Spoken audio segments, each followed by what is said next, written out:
Bonjour, il fait extrêmement chaud, j'espère que vous allez bien, et aujourd'hui je vais vous parler de Fléau. Voilà, j'espère qu'il n'y a pas trop de reflets. Alors Fléau, un jeu de rôle écrit par Kobayashi, avec une direction artistique de Edgara, d'accord, je vous mettrai quelques incrustes pour que vous puissiez voir de quoi il en retourne. Jeu de rôle médiéval fantastique, période Renaissance, fin 17e, début 18e. Pour vous donner un petit peu l'idée, je vais vous lire ce qu'on a décrit ici, hein, en haut, là, de la couverture, en haut à gauche, couverture arrière. Le monde de Fléau est au bord du précipice, loin des lumières vacillantes de la civilisation tapie dans les forêts les plus sombres, caché dans les ruines des empires passés, rassemblés derrière les montagnes du bout du monde, les légions du chaos attendent. Alors évidemment, à la lecture de ce texte, je pense que vous n'aurez pas manqué de faire le parallèle avec le monde de Warhammer. Beaucoup indiquent effectivement que le parallèle est assez évident. On a effectivement une base assez commune. Pour autant, Kobayashi va s'en éloigner pour nous proposer sa propre version. Et c'est ça qui est intéressant. Alors déjà, sur l'ouvrage en lui-même, comme vous pouvez le voir, on est sur un petit format. D'accord ? Petit déjà par la taille, je dirais. Et aussi, nombre de pages, on est à peut-être 90-100 pages. Pour autant, il y a de quoi dire. Alors déjà, première chose, le monde de Fléau est un monde au bord du précipice. La corruption s'y développe et les populations et ceux qui y vivent ne se rendent pas forcément compte, je dirais, du développement pernicieux de cette corruption qui va petit à petit ronger et se développer dans leur monde. Ce qui est intéressant dans la corruption, comme entend la développer Kobayashi, c'est une corruption dans laquelle il va être intéressante de jouer et surtout de combattre, hein, vous l'aurez compris, en qualité d'aventurier, ou pas, cela dit, lorsqu'elle est sous couvert de la bienveillance, de la bien-pensance. Et c'est ça qui est intéressant, c'est la corruption qui se développe quand ceux qui en sont à l'origine, je dirais, pensent faire le bien. On pense peut-être à un prêtre qui déciderait peut-être de convertir des ouailles. Peut-être le fait-il, mais sans se rendre compte qu'en faisant cela, il sert, je dirais, le chaos. Donc voilà, Kobayashi trouverait intéressant, je dirais trouverait parce que c'est encore le maître de jeu qui, je dirais, va être seul aux manettes, hein, Kobayashi ne sera pas derrière lui, que l'on puisse par exemple explorer cette corruption, exemple un noble qui sacrifie son village pour sauver une ville, un général prêt à tout pour écraser un ennemi, prêt à tout, jusqu'où peut-on aller, je dirais, au service d'une cause, et peut-être peut-on aller, vous l'aurez compris, à pactiser avec des énergies obscures, et c'est cela qui est intéressant.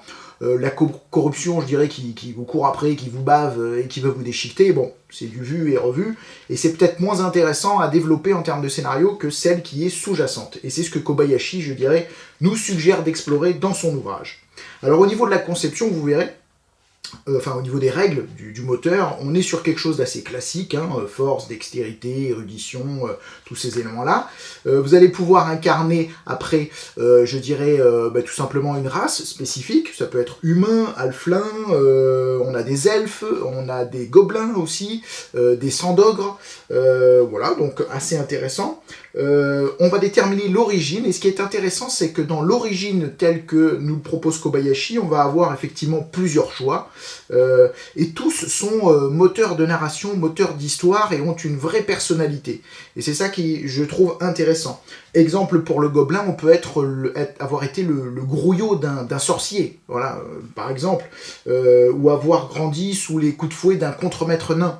On va être sur des historiques peut-être un peu plus classiques pour les humains, mais voilà, tous sont, je dirais, vecteurs d'histoire, et effectivement, votre histoire va influer un petit peu vos caractéristiques.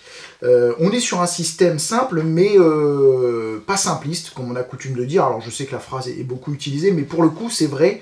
C'est-à-dire que autant dans la création de perso que dans le système qui va être développé, qui est un système assez simple, un système D20, hein, il suffit de jeter un D20 et de faire en dessous du score pour réussir son action. Si je fais 1, c'est une réussite critique. Si je fais 20, c'est un échec critique, tout simplement.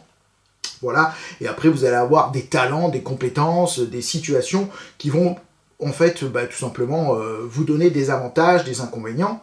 Voilà. Alors, comment se traduit l'origine aussi de notre personnage? Notre personnage va être poussé sur la route de l'aventure, tout simplement parce qu'il a commis un crime, d'accord?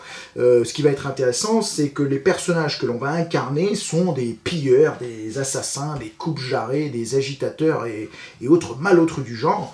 Et cette origine-là va déterminer finalement le moteur de l'aventure. Hein. Et d'ailleurs, le premier scénario d'introduction est un véritable scénario introductif, puisqu'on va prendre nos personnages alors qu'ils sont captifs et transportés, je dirais, dans une forteresse pénitentiaire dans laquelle va se développer une aventure. Vous verrez tout cela si vous achetez le bouquin, je vais quand même pas tout vous raconter non plus, vous avez bien compris.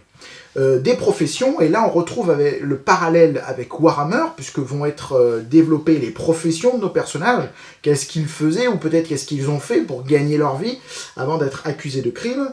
Et on va retrouver des professions telles que ratier, le parallèle avec Warhammer est assez évident, contrebandier, pilleur de tombes, mercenaires, etc. En fait, des origines. Alors, soit on aura grandi, je dirais, et on se sera développé, et on se sera forgé par la violence, par l'érudition, par l'isolement, et je dirais, dans chacun de ces tropes va tout simplement être déterminée une profession, aléatoirement ou choisie, vous l'avez bien compris. Après, Kobayashi nous parle des talents, de l'expérience, des équipements, assez simplement décrits. Alors, la particularité du système. Donc, vous l'avez vu, un système assez simple, un système où, donc, des 20, dans lequel on va mettre aussi l'accent sur avantages, désavantages aussi. Très simple, si j'ai un avantage sur une caractéristique en particulier, je vais tout simplement jeter 2 dés 20 et garder le résultat le plus intéressant des deux. Et si j'ai un désavantage, vous l'aurez compris parce que vous êtes des gros malins, eh bien on va faire la même chose, sauf qu'on va garder évidemment le dé le moins intéressant. Voilà. On développe aussi un système d'usure avec Kobayashi, système de dés d'usure. Encore une fois, c'est simple. J'ai par exemple pour une ressource un D8. Lorsque j'utilise cette ressource, je vais jeter mon D8 sur un 1 ou un 2. Je vais dégrader mon dé, donc passer à un cran en dessous, au D6 par exemple. Enfin, pas par exemple, c'est comme ça. Ensuite, D4, à chaque fois, encore une fois, si je fais un 1 ou un 2, jusqu'à tout simplement terminer par un 1 ou un 2 sur mon D4, la ressource disparaît, terminé.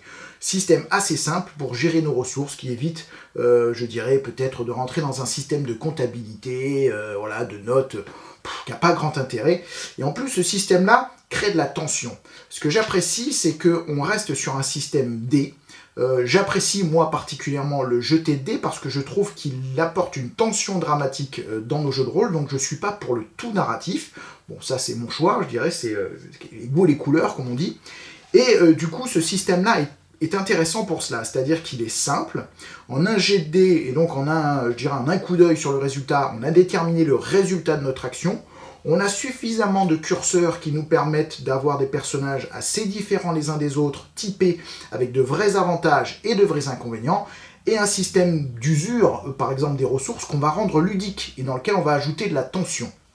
Donc, Kobayashi, ce qu'il essaye de faire, je pense, dans ses jeux, sans trop me tromper, c'est de faire des systèmes qui soient assez fluides. On retrouve d'ailleurs ça dans d'autres jeux qu'il a pu réaliser, notamment dans Cursed, qui est un jeu d'horreur très petit. Hein. On est sur un format peut-être plus petit que celui-ci, hein. Je ne l'ai pas, mais je crois que c'est une trentaine de pages tout au plus. On a un autre jeu, Extinction, c'est un jeu horrifique, spatial, science-fiction, pas science-fantasy, science-fiction. Pareil, intéressant, où on va retrouver, je dirais, dans les systèmes Kobayashi, toujours cette même idée, cette même volonté de rendre les systèmes simples, pour autant pas simplistes, une vraie mécanique de jeu, et au service du rythme, tout simplement, et de la narration. Et c'est ça qui va être intéressant. Alors pour continuer sur notre fléau, une fois qu'on a fait ça, Kobayashi va tout simplement nous parler, aborder un petit, je dirais encore des petits passages. À chaque fois, il traite, je dirais, ces éléments-là en 1 ou 2 pages, et ça suffit, il nous donne quelques règles. Exemple, sur les armes à feu, comme on est sur une période fin 17e, début 18e, on va avoir des armes à feu qui peuvent être enchantées. D'ailleurs, on va pouvoir mettre des runes sur ces balles pour créer des effets. Armes à feu, version 17e. Hein. Donc voilà, vous attendez pas à défourailler dans tous les sens, à arme semi-automatique. Non, vous n'allez pas balayer le camp ennemi avec un Uzi, on n'en est pas là. On est sur de la pétoire, hein, qui se recharge par le canon, donc vous balancez un coup en début de scénario, et après rideau, hein. Après il faut sortir épée, sinon vous vous faites éviscérer, vous l'aurez bien compris. Ce qui va être intéressant, c'est que l'arme à feu, par exemple, pour Kobayashi, elle permet aussi de mener des négociations. Eh oui, parce que quand on a une arme à feu à la ceinture, eh bien on a un avantage en négociation. Donc on va jeter 2 dés et garder le meilleur des deux. Vous voyez, encore une fois, un petit système assez intéressant sur la mécanique de jeu, et en plus, narratif. Voilà. En plus de ça, on va avoir un petit passage sur la magie, monde de fantasy oblige, on n'est pas sur la low fantasy, hein, bien que les sorts ne soient pas, on n'est pas dans le spectaculaire, hein, on est plutôt dans le...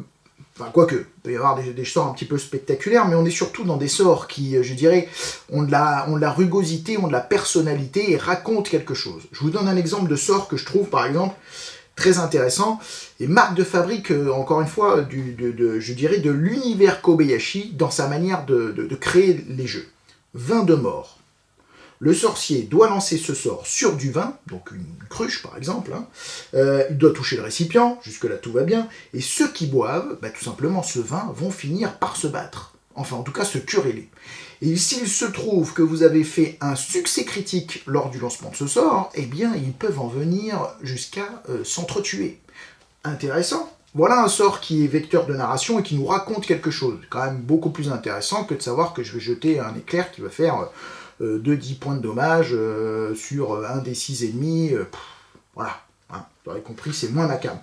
Et là, c'est intéressant parce que ça raconte quelque chose. Et même le nom des sorts, je dirais, évoque, même le nom des sorts inquiète, marque sanglante, malédiction du muet, voilà, enfin, voilà.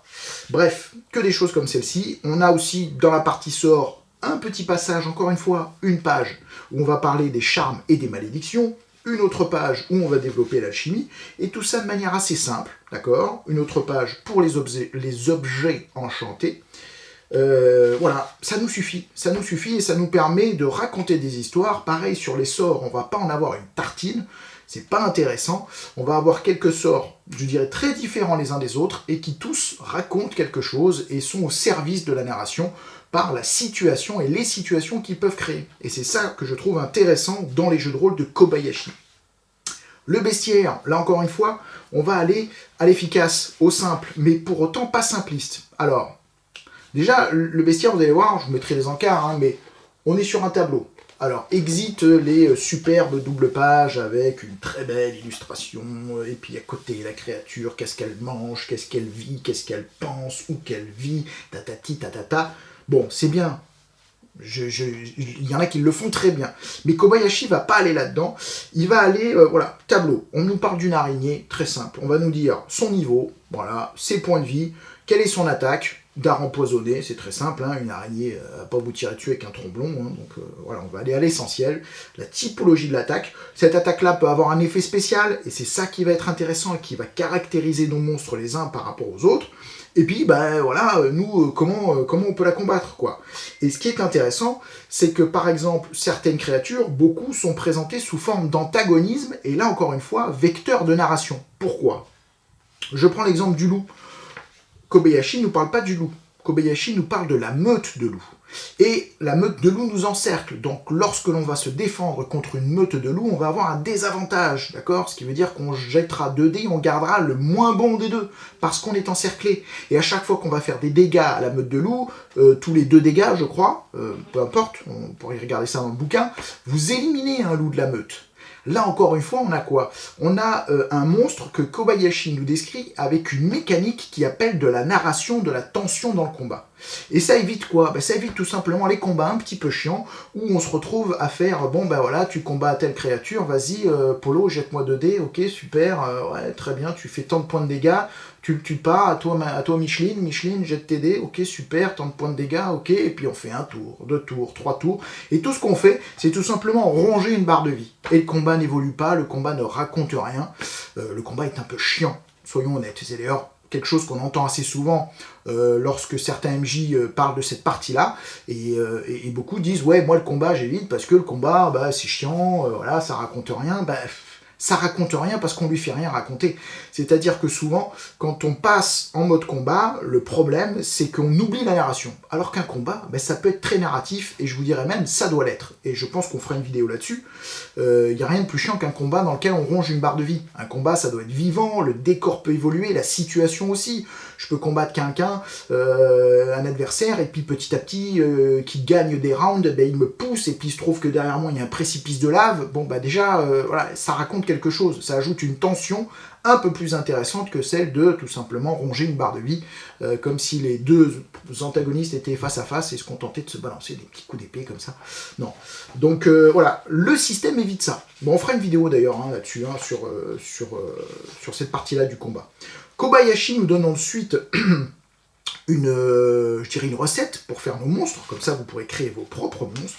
Et ensuite, il nous parle d'une aventure, un scénario d'introduction, voilà, scénario action dont je vous parlais au départ, mais qui n'est pas que action, dans lequel, effectivement, on va y avoir de l'action. On est sur un vrai scénario d'introduction, puisque, comme je vous l'ai dit, on prend nos personnages, ils viennent tout juste d'être faits prisonniers, et on les transporte dans un centre pénitentiaire, une sorte de forteresse pénitentiaire, et puis là, ben, ils vont devoir s'en sortir, il va se passer des choses, il y a des plans, hein, on est sur, effectivement, alors je ne l'ai pas dit, mais l'esthétique est assez OSR, hein, vous l'aurez compris, hein, quand on voit cette illustration-là, on a des plans, voilà. Alors OSR, ça ne veut pas dire poussiéreux et mécanière vieillotte, hein. Pas du tout ça, hein. On a maintenant, vous l'aurez, pour ceux qui s'intéressent à cet univers-là, il y a un revival de l'OSR, on prend les codes, on remanie, mais on est dans la modernité, hein. Et là, c'est complètement ça, hein. C'est-à-dire qu'on a des jeux qui se veulent beaucoup plus fluides et moins lourds que ce que pouvaient être je dirais leurs ancêtres.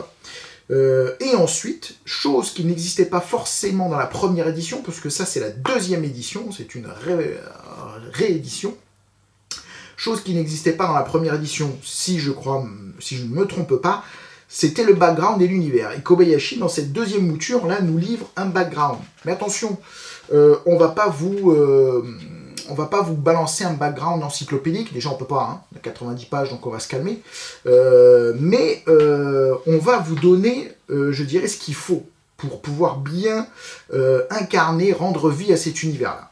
Kobayashi va nous parler de différentes régions. Exemple, la région des ruines. Ensuite, dans ces régions-là, il va nous donner un petit texte pour nous mettre dans l'ambiance, et pas plus. Ça nous sert simplement à comprendre quels sont les codes de cette région-là, quel est son relief, comment elle fonctionne, c'est quoi ses caractéristiques principales, qu'est-ce qui fait que cette région n'est pas la même que la région d'à côté. Et c'est tout ce qui nous intéresse. Exemple, les ruines. Ce qui reste d'un empire quand ces différentes factions se sont entre-déchirées. 10 ans de guerre civile ont réduit l'empire le plus florissant du continent en un vaste champ de ruines, ponctué de cimetières bien remplis et de temples abandonnés. Point. On a tout ce qu'il faut là. On nous parle de champs de ruines, de cimetières abandonnés, de temples abandonnés. Bon, voilà. On a compris l'environnement. Et ça suffit. Le maître de jeu, une fois, je dirais, ces informations-là passées, va pouvoir broder sur le reste. Et c'est ce qu'il faut. Parce qu'en donner trop au maître de jeu, ben, c'est tout simplement le paralyser. C'est le faire rentrer dans un magasin de porcelaine dans lequel il a peur d'évoluer parce qu'il se dit « Ouh là là, mais il faut surtout pas que je touche à ça. » C'est dur à dire. Parce que si tel perso il crève, bah, c'est compliqué parce qu'en fait c'est le suzerain de machin et puis dans la région il y a un équilibre politique et puis tel PNJ, attention il est important de... Attention les gars, comment on fait nous pour jouer là-dedans? On peut plus bouger. Là tu peux bouger et t'as intérêt à bouger parce que si toi tu bouges pas, Kobayashi, bah, il ne fera pas bouger. Il te donne les outils mais à toi de faire le reste. Et c'est ça qui est intéressant. Mais on te laisse pas seul parce que dans ces régions-là on va développer des lieux. Exemple, Creutzfeld, une ancienne capitale qui n'est plus qu'un champ de ruines envahi par les pillards. Un sort lancé sur cette cité crée une pluie perpétuelle. Bon, voilà, on a un univers, on a un cadre. C'est une pluie quasi permanente avec des monstres divers qui rôdent dans les égouts. J'ai du mal ce matin. Qui rôdent dans les égouts de cette cité abandonnée. Eh ben voilà, on a notre univers. Et ensuite, vous pourrez me dire, bon, ben ok, ça s'arrête là. Ben pas du tout. On vous donne ensuite 6 amorces d'aventure. 6 amorces d'aventure qui vont nous donner, si vous voulez, ben, une situation de départ, des enjeux, et ça suffit. C'est-à-dire que souvent, les aventures, je dirais, dans lesquelles les MJ vont pouvoir s'exprimer sont encore celles qui nous mettent en place une situation, les intentions des personnages, un peu, je dirais, dans la philosophie de se dire, tiens, qu'est-ce qu'il se passe si les personnages ne font rien ? Et bien voilà ce qui se déroule. Et là du coup vous avez un univers qui est vivant, et c'est au personnage, je dirais, d'être le grain de sable qui va faire dérouiller la machine. Et là c'est intéressant parce que c'est ce que Kobayashi nous donne, avec une situation intéressante, des enjeux intéressants, des situations variées les unes par rapport aux autres pour pas avoir l'impression de faire tout le temps la même chose, et dans des univers et des décors très différents. Eh bien je dirais, parfait. Pour moi c'est exactement ce qu'il faut. C'est une manière moderne je dirais, de nous présenter le jeu de rôle et de faire aujourd'hui des jeux de rôle qui se jouent. Et c'est ça que je trouve vraiment hyper intéressant. Alors j'en finis avec je dirais, le bouquin avant de vous dire ce que j'en pense, mais bon, vous aurez compris sans trop de difficulté que ça me plaît. On retrouve des fiches du MJ à la fin, d'accord, avec tout simplement la synthèse de toutes les règles qu'on a évoquées tout à l'heure, qui sont extrêmement simples et efficaces pour rendre ça dynamique. Alors, qu'est-ce que j'en pense de ce fléau? Bien que du bien. Déjà, la maquette topissime. On est sur une maquette OSR avec des couleurs très flashy, c'est quelque chose de punk et d'efficace. Donc, bravo, sans faute. Mise en page, moi j'adore le noir et blanc. On est sur du noir et blanc. Et ce que je trouve intéressant sur ce noir et blanc, de manière quasi systématique, c'est que la typographie, les dessins, l'habillage de notre page, tout ça, je dirais, crée une homogénéité, parce qu'on est sur du noir et blanc, donc tout ça est lié ensemble. Au contraire d'ouvrages parfois en couleur, alors certes, on a des fois des très belles illustrations en couleur, alors attention, très belle, quand on a l'œil un peu critique, des fois, c'est pas forcément parce que c'est en couleur que c'est beau, d'accord? Mais bon, on a des très belles choses, je dis pas le contraire, mais l'avantage du noir et blanc, c'est que déjà, il y a une notion d'abstraction, on oublie les couleurs, donc on va développer notre imaginaire, et ça permet au niveau graphique de tout lier ensemble, quand on est à l'économie de couleurs, et de rendre tout ça cohérent, ce qui fait que sur des doubles pages, eh bien nos doubles pages nous font rentrer dans un mood, d'accord? Un mood très particulier, où tout simplement on va être dans une ambiance. Je vous donne un exemple, là par exemple, voilà, on a un tableau ici qui est habillé et qui nous donne les effets des sorts, puisque vous aurez bien compris qu'à manipuler les énergies du chaos, on se retrouve parfois avec des revers, pas très heureux. Hein. Et bien voilà, on va nous le présenter sous forme d'un tableau avec un habillage extraordinaire de notre tableau, vous voyez? Et ça nous met dans une ambiance. C'est plus intéressant, je pense, que d'avoir un tableau très joli, format Excel, avec de belles couleurs, et à côté un superbe dessin. Là, on met tout ensemble, tout est noyé ensemble dans une certaine homogénéité. Le trait est toujours puissant, avec des jets je dirais, des jets d'encre, des traits, des taillades, ce qui fait que ça nous met dans une ambiance sombre et violente de cet univers-là, avec de belles illustrations. Donc moi, la maquette, je suis archi fan, vous voyez? Exemple, là encore une fois. Très jolie cette maquette, où on va intégrer les objets au milieu du listing de nos objets, des illustrations, et tout ça crée une espèce de canevas uniforme qui nous met dans une ambiance. Donc j'adore cette mise en page là. Ensuite, dans le système, ce que je trouve hyper intéressant, c'est que Kobayashi nous livre là un jeu à jouer, c'est-à-dire que tout est fait pour vous pousser à ce que le spectacle soit à la table.